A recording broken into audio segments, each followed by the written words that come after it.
深度揭秘俄罗斯越打越富的真实原因。乌克兰对川普提出新和平计划，打击俄军导弹基地。苏57签订首份出口订单。朝鲜重型火炮在俄出现。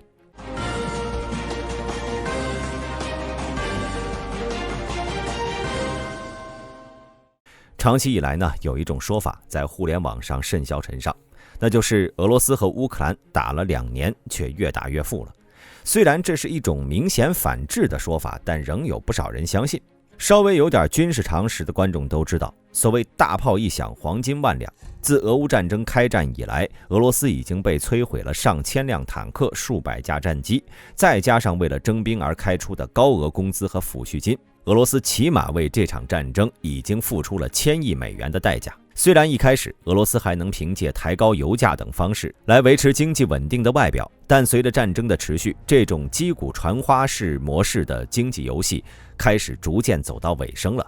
最近《华尔街日报》的一篇报道为我们揭示了俄罗斯战争是如何让俄罗斯人变得扭曲，让冰冷的生命变成温暖的卢布的。布里亚特共和国是俄罗斯东部的一个贫困地区，长期以来经济发展较为滞后。然而在过去1年里，布里亚特共和国的家庭通过政府支付的死亡赔偿金改变了生活水平。据俄罗斯莫斯科时报报道，一位布里亚特女性失去了丈夫和儿子，作为赔偿，她获得了超过400万卢布，约合52000美元的政府补偿。她用这些资金购买了2套公寓，并为女儿添置了一辆新车。这赔偿金额呢，是布里亚特共和国普通家庭年收入的几十倍。俄罗斯政府为了参战士兵提供的薪资高达5倍于普通俄罗斯公民的月收入。根据俄罗斯报的报道，2024年3月，俄军士兵的月薪从原来的4万卢布上调到20万卢布。除此之外，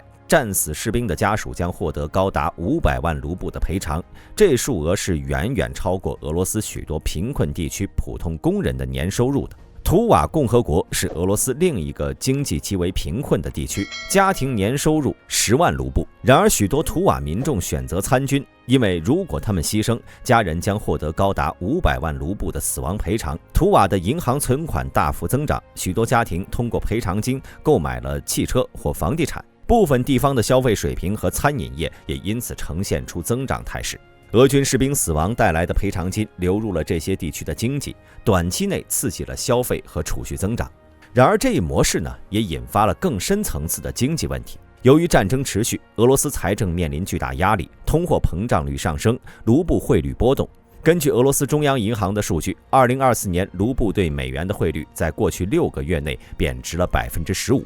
此外，战斗人员的大量调动使得许多非战争行业的人力资源短缺，导致许多地区的农业和工业生产受到影响，劳动力市场严重失衡。与此同时，战争引发的财政赤字进一步加剧，俄政府不得不依赖外部资金或者进一步增加对军事支出的投入，这加大了财政负担。能源价格的波动和西方国家的制裁也在进一步加剧俄罗斯的经济压力。根据国际货币基金组织的报告，俄罗斯2024年经济增长预期已经被下调至负4.5%，而通货膨胀率预计将上升到12%。然而，尽管存在这些的经济风险，许多贫困地区的居民对这种死亡经济学依然持支持态度。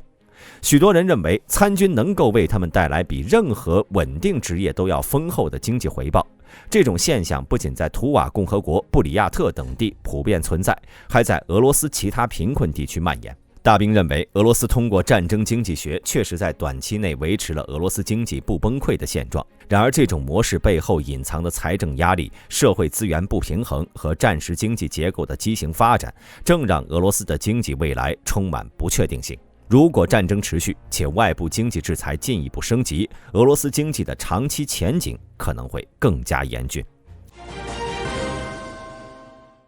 上周泽连斯基同川普通电话，并将其结果称为非常好。但乌克兰及其盟友仍然是担心特朗普上任之后，美国的军事援助可能会减少。他们担心俄总统普京可能会在战场上取得一些进展后，推动达成有利于俄罗斯的和平协议，而美国可能会同意这样的解决方案。为此，泽连斯基提出了新的策略，修订了其胜利计划，希望能与即将上任的特朗普政府建立更紧密的关系，据《金融时报》周二报道，泽连斯基建议在战争结束后，乌克兰可以替代部分驻欧洲的美国部队。这一提议的目的是确保乌克兰和美国的强大合作，避免失去美国的关键支持。乌克兰政府表示，这一提案是为了保持与美国的密切关系而努力的一部分，尤其是考虑到特朗普可能会寻求和俄罗斯达成快速的和平协议，从而削弱西方对乌克兰的支持。乌克兰和欧洲官员都非常关心特朗普的态度，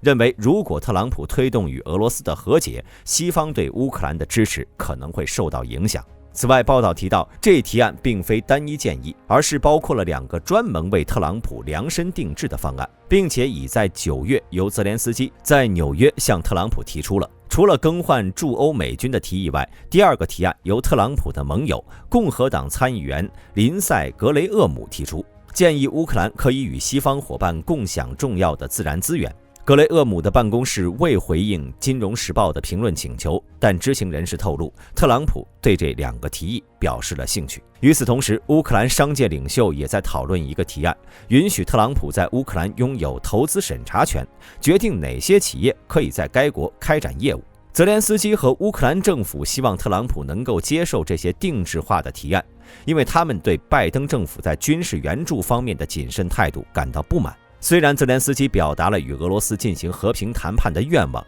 但专家认为泽连斯基可能会给特朗普提供一个机会，让他被视为全球最大的和平缔造者。欧洲官员也担心特朗普主导的谈判可能会排除欧洲国家的参与，从而影响到欧洲的安全。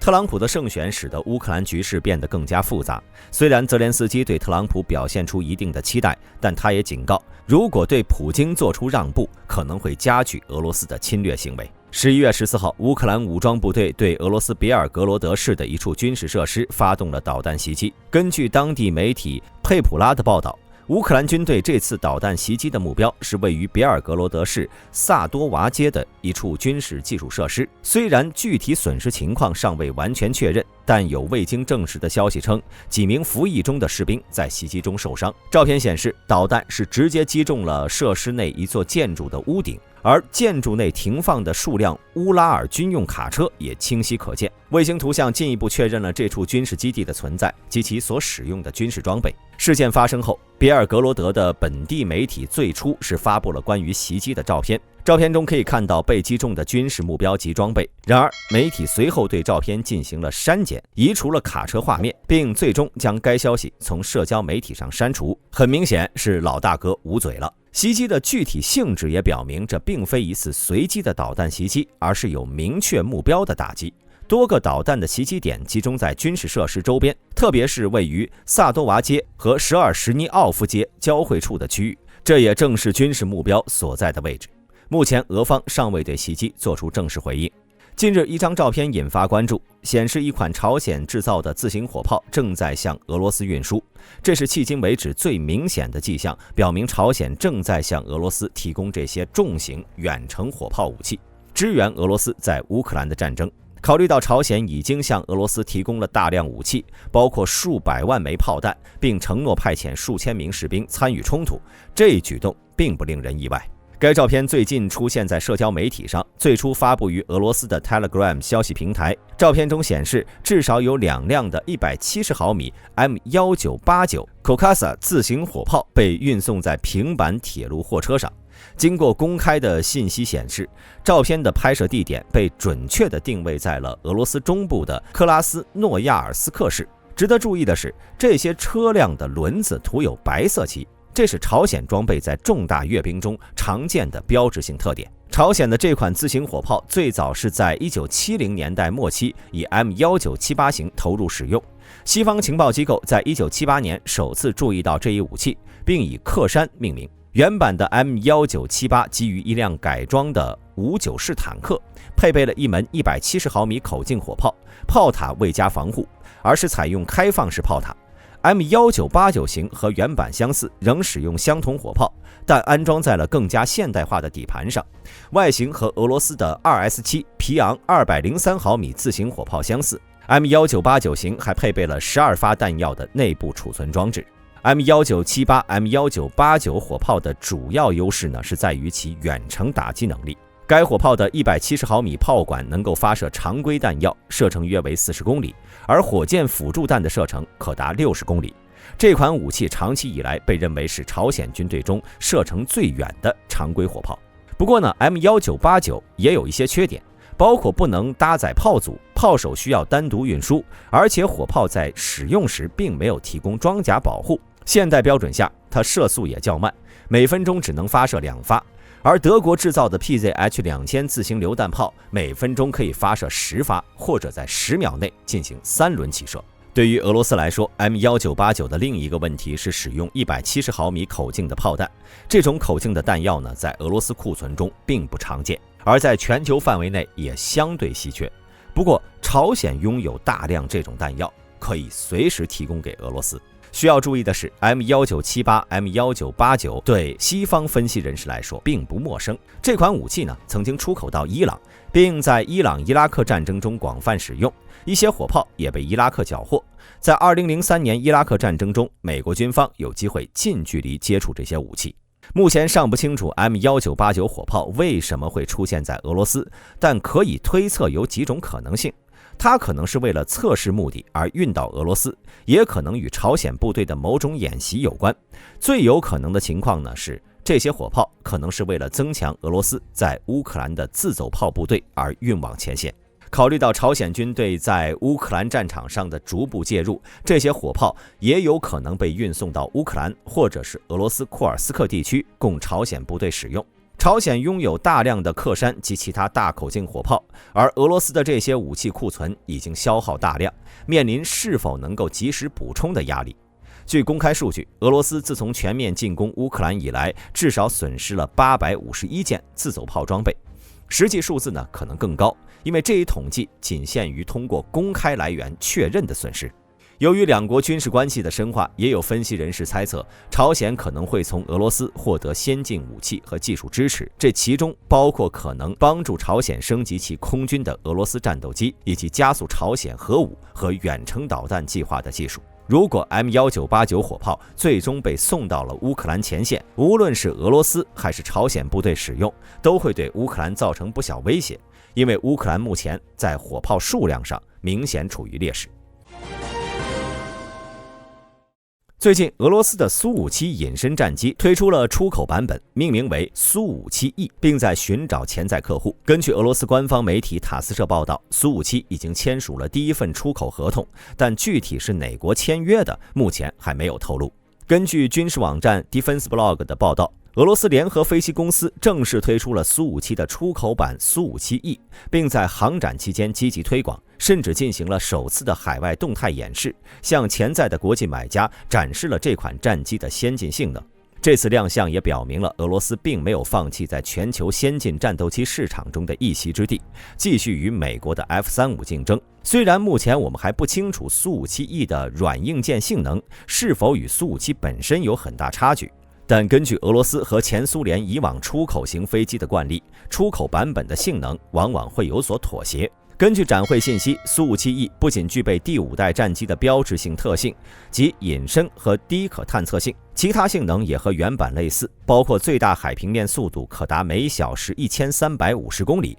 最大航程大约7800公里，内置弹舱可以容纳6枚武器，整机最多有12个挂载点。另外，塔斯社13号也发布了新闻稿，俄罗斯国防出口公司总经理亚历山大·米赫耶夫向记者公开宣布，他们已经获得并完成了第一份苏57E的出口合同，并表示合同商对这架飞机表现出浓厚的兴趣。不过，俄罗斯方面并未透露具体这个神秘的签约国是哪个，也没有提供更多关于合同内容的详细信息。土耳其总统埃尔多安在周三宣布，土耳其已经与以色列断绝所有外交关系。埃尔多安在访问沙特阿拉伯和阿塞拜疆后，乘机对记者表示了这一决定。在塔伊普·埃尔多安的领导下，土耳其共和国政府将不再与以色列继续或发展任何关系。我们的执政联盟坚决决定与以色列断交，未来我们将继续保持这一立场。我们作为土耳其共和国及其政府，目前已经与以色列切断所有关系。